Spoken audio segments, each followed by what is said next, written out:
The ManUp Charlotte Conference continues as we are joined right now for an interview with former Panthers safety and Ohio State Buckeye, Nate Salley. He is a husband to Jasmine, and they have two daughters and a son. He currently runs Audible Coaching and Consulting and is an executive coach and speaker. He was a speaker at the first Man Up Conference, and we're excited to have Nate back with us again this year. Nate, thanks so much for joining us. How are you? I'm great, man. Thanks again for having me, man. It's always an honor, always awesome to be a part of Man Up. Today, what we want to hear from you and be able to share with everyone participating in Man Up this year is a story that you've been through even recently, but it's also been a process over the last couple of years. And this idea of wrestling with a big decision. And many of us, probably all of us, can relate to that at some point in our lives. And many, though, listening and watching today, they can relate to that right now because they're experiencing a situation in their life where they're wondering what to do. They're praying about it. They're seeking God. They're wondering, okay, what's the next step? I need clarity. And so let's start with you sharing what the situation was for you and what you were personally wrestling with.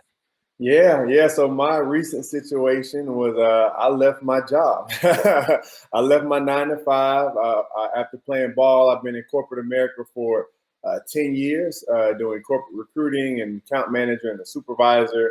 And over about 3.5 years ago is when I began Audible Coaching and Consulting after I was able to put a finger on what my purpose in life is and what I believe God put me here for.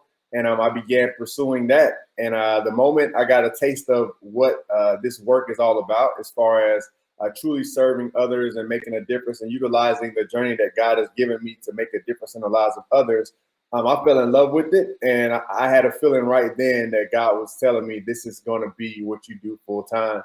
And, fast forward 3 years, March 31st of this year, I actually wound up leaving my 9 to 5, leaving corporate America and pursuing.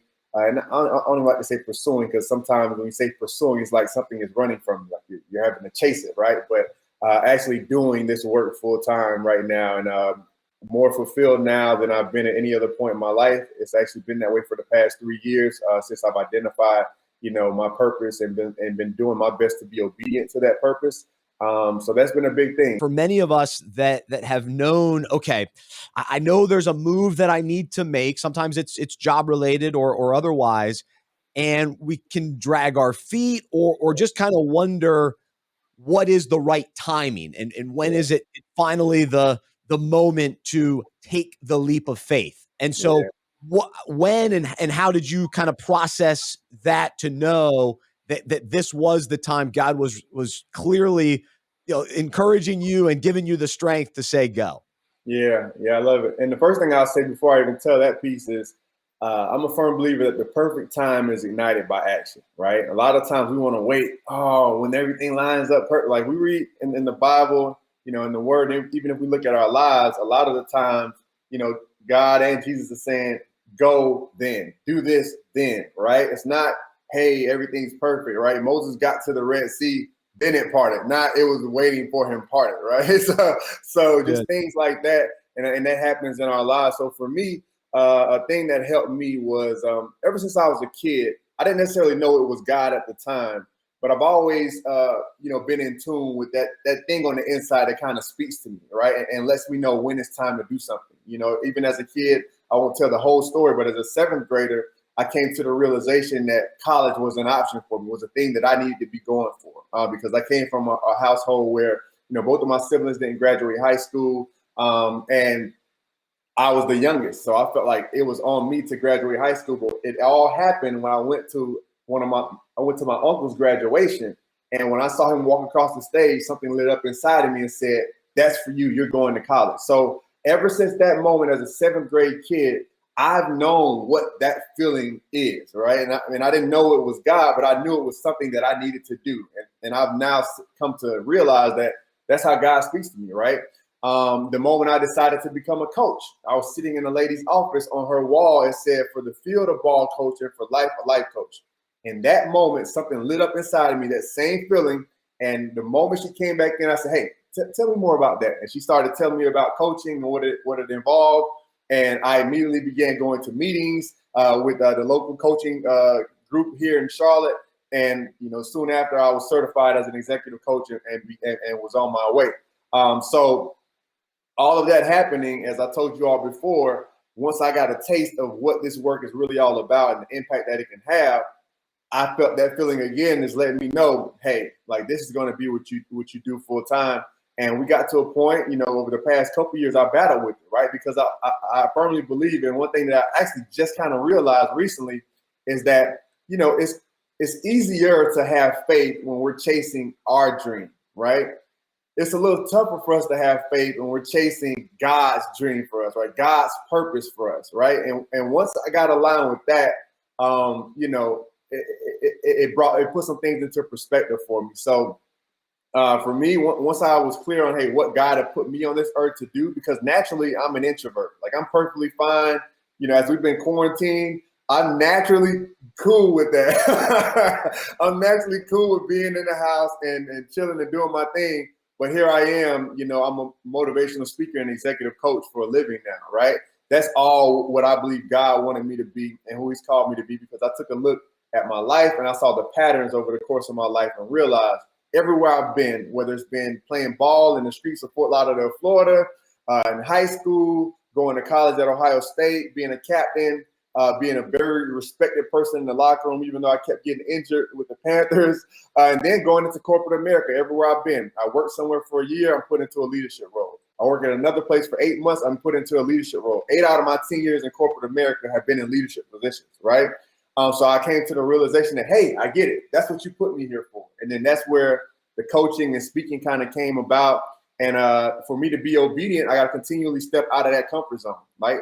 And if we're following who God is calling us to be, that's going to continuously stretch us. We'll never get to that point where we're just sitting on that, on the beach with our feet kicked up and living that retired life that we all, think in our minds. Like if we're truly living aligned with who God is calling us to be, he's going to continuously stretch us beyond what we think we're capable of doing. Because when we're in that space where we don't know if we can really do it, that's when we know we have to lean on God, right? That's where you see guys pray more on game day than any other day of the week, probably.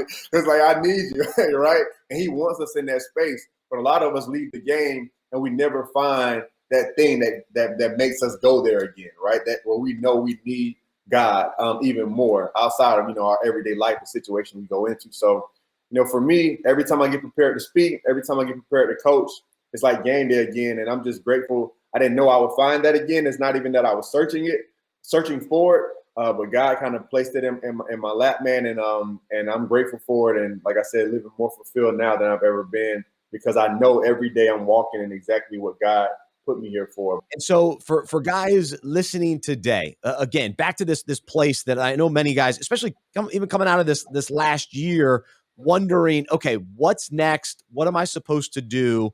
And what more have you learned about in regards to obedience and trust? The biggest thing that I've learned is that obedience and trust and faith, they're verbs, right? So they require action, right? You can't trust, you can't have faith from the sideline is what I've learned. Like you have to get in the game. I got to get in there, I got to get some bruises, I got to get banged up a little bit, I may have to have some surgery, whatever it is. You can't trust, you can't have faith from the sideline. So it really takes action. So if we're saying we have faith, and I know for me, growing up and, you say I have faith, but, you don't have that faith until you really have to step into something that you have no idea what's going to happen. And that's been a huge piece for me, is being clear on that and understanding that faith and trusting is it's a verb. It requires action. So, we say we have faith and we say we believe in God, our actions should align with that, right? If I believe that the God that I serve created the clouds that are outside and the trees and the birds that are flying by, if I really believe that, like, am I minimizing what he's capable of doing in my life, right? By keeping and staying in this safe space. So that's kind of where my mind is going. I'm like, if I really believe that my God created all that and he's telling me to do something, who am I to not be obedient and not obey what he's calling me and telling me to do? So that's kind of the space that I've been operating in. And another thing for my married guys out there, my wife was a huge piece of it too, right? I had to communicate with her because I'm very big on my like instincts and trusting what I believe God put on my heart, and she's very logical, right? So I had to have that conversation with her as well, though, because we had to be on the same page. Because me deciding to go to college, me deciding that I was going to try and play the NFL, that was kind of my decision, right? But now I'm married, 3 kids.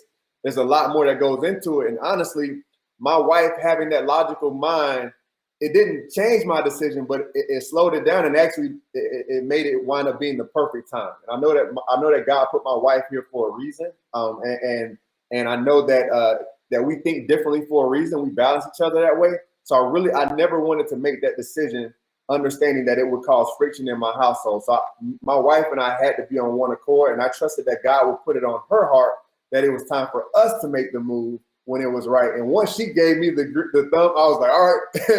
Then we went ahead and made the decision, and that made me feel that much more about it.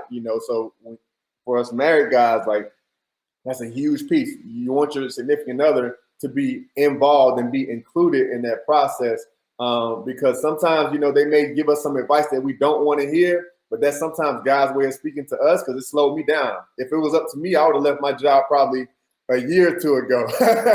But she kind of, made me think through it a little more and all that. And in the moment, I'm like, man, like you probably slowed me up from this blessing, right? In my head, like I'm used to just going, and God works, right?